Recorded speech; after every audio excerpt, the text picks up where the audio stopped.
మీ మీద ఒత్తిడి ఉందా సార్ దీనికి సంబంధించి? అంటే కసిరెడ్డిని మీరే పరిచయం చేశారు అని చెప్పి కూడా వైసీపీ వాళ్ళు చెప్తా ఉన్నారు. రాజ్ కసిరెడ్డిని పార్టీలో వ్యక్తులు నాకు పరిచయం చేయడం జరిగింది. 2017-18లో అనుకుంటా రాజ్ కసిరెడ్డి పార్టీలోకి వచ్చారు. అతను ఒక తెలివైనటువంటి క్రిమినల్, ఆ క్రిమినల్ మైండ్ సెట్ ఉండేటటువంటి వ్యక్తి. అంత క్రిమినల్ బ్రెయిన్ ఉంది అన్నటువంటిది తెలియక పార్టీలో పెద్దలందరూ కూడా పరిచయం చేస్తే నేను ఎంకరేజ్ చేసినటువంటి మాట వాస్తవం. నేను అబద్ధం చెప్పదలుచుకోలే. మొట్టమొదటిగా అతనికి ఎన్ఆర్ఐ విభాగం అప్పగించా. ఆ తరువాత సోషల్ మీడియా చూసుకోమని చెప్పా. ఆ తరువాత ఈ ప్రశాంత్ కిషోర్ గారు అక్కడి నుంచి వస్తూ ఉంటే ఆయన మనకు కన్సల్టెంట్గా ఉన్నప్పుడు ఆయనకి ప్రోటోకాల్ అంతా చూసుకోమని చెప్పడం జరిగింది. ఈ రకంగా పార్టీలో అతి ముఖ్యమైనటువంటి బాధ్యతలు అతనికి అప్పగించింది నేనే, ఎంకరేజ్ చేసింది నేనే. ఈ విషయంలో నేను తప్పు చేశాను అన్నటువంటి భావన ఈరోజు నాకు కలుగుతూ ఉంది. ఇంత దుర్మార్గపు వ్యక్తి ఏ రకంగా నన్ను మోసగించాడు అన్నటువంటి విషయం నాన్నే ఆశ్చర్యానికి గురి చేస్తుంది. ఎవరి నుంచి? మీరు అడిగే ప్రశ్న చాలా స్పష్టంగా అడగాలి. మీకు ఒత్తిడి వచ్చిందా అని కాదు, నాకు ఎవరి దగ్గర నుంచి ఒత్తిడి వచ్చింది అని మీరు భావిస్తున్నారు? ఆయన ముందు జవాబు చెప్పండి. అంటే జనరల్గా మీరు ఆ పార్టీ నుంచి బయటకు వచ్చి ఉన్నారు కదా, సో మీరు గతంలో 5 సంవత్సరాలు అక్కడ ఉన్నప్పుడు ఏ ఎపిసోడ్ గురించి మాట్లాడలేదు, బయటికి రాగానే ఏ ఎపిసోడ్ గురించి చర్చ వచ్చింది. మీరే రాజ్ కసిరెడ్డి కర్త కర్మ క్రియ అన్నారు కాబట్టి, సో ఈ రాజ్ కసిరెడ్డి వెనక కొంతమంది పెద్దలు ఉంటారు కాబట్టి ఏమన్నా ఒత్తిడి వచ్చిందా అని యాంగిల్ సార్? అంటే ఆ పార్టీ నుంచి ఏమైనా 5 సంవత్సరాల పాటు మీరున్నారు, అతనితో కలిసి ఉన్నారు, అప్పుడు మాట్లాడలేదని అంటే అప్పుడు మీరు అడగలా, నేను జవాబు చెప్పలా.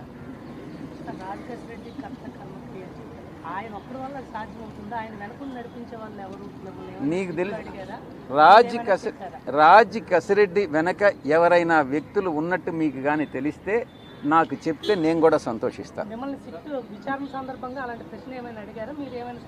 అడిగారు. రాజ్ కసిరెడ్డి ఒక సాధారణమైనటువంటి వ్యక్తి. ఆ అథారిటీ అతనికి ఎవరిచ్చారు అన్నటువంటి విషయం సిట్ నన్ను అడగడం జరిగింది. నాకు తెలియదు అన్నటువంటి విషయం చెప్పాను.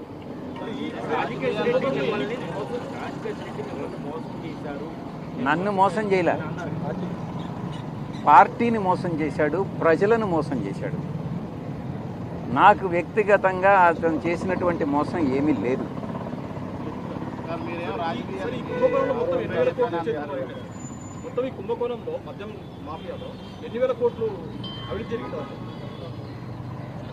ఆ కుంభకోణం గురించి మీరు ఏదన్నా నాకు చెప్తే నేను కూడా సంతోషిస్తా.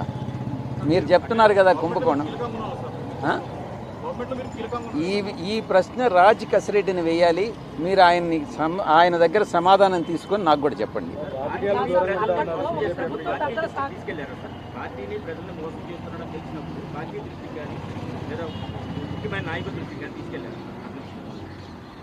పార్టీలో అందరికీ అతను మోసం చేశాడని ఈరోజు తెలుసు. మీకు ఎలా తెలిసింది? ప్రజలందరికీ తెలుసు. మీకు ఎలా తెలిసిందో పార్టీలో అందరికీ కూడా అలాగే తెలుసు.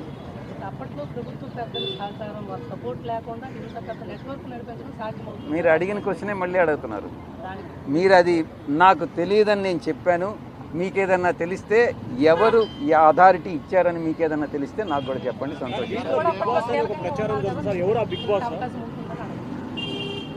కీలకంగా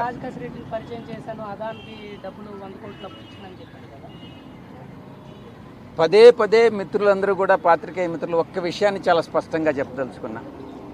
పదే పదే యూట్యూబ్ ఛానల్స్లో కానీ శాటిలైట్ ఛానల్స్లో కానీ సాయిరెడ్డి నెంబర్ 2 సాయిరెడ్డి నెంబర్ 2 అని నన్ను చెప్తున్నారు పార్టీలో. నేను ఒక్కటే చెప్తా ఉన్నా, ప్రాంతీయ పార్టీలో నెంబర్ 2 అనే స్థానమే ఉండదు. అప్పట్లో మా అధ్యక్షులు, మా పాత పార్టీ అధ్యక్షులు కూడా స్వయంగా చెప్పారు, 1 నుంచి 100 వరకు ఎవరు ఉండరు. వడ్డీతో సహా తిరిగి రీఫండ్ చేశారా అన్నటువంటి ప్రశ్నకు సమాధానంగా 60 కోట్ల రూపాయల మీద 12% వడ్డీ రిటర్న్ చేయడం జరిగింది. 40 కోట్ల మీద వడ్డీ 40 కోట్ల ప్రిన్సిపల్ అమౌంట్ రిటర్న్ చేయడం జరిగింది. వడ్డీ మాత్రం ఇంకా ఇవ్వలేదు, అది డిస్ప్యూట్లో ఉంది అన్నటువంటి విషయాన్ని కూడా స్పష్టత ఇవ్వడం జరిగింది. ఈ యొక్క 40 కోట్లు కానీ ఈ 60 కోట్లు కానీ ఏ రకంగా వాళ్ళు యూటిలైజ్ చేశారు అన్నటువంటి ప్రశ్నకు సమాధానంగా ఈ అడాన్ అనే కంపెనీ ఎందుకు ఫ్లోట్ చేశారు, ఎవరు ఫ్లోట్ చేశారు, ఏ కారణానికి ఫ్లోట్ చేశారు అన్నటువంటి విషయం నాకు తెలియదు.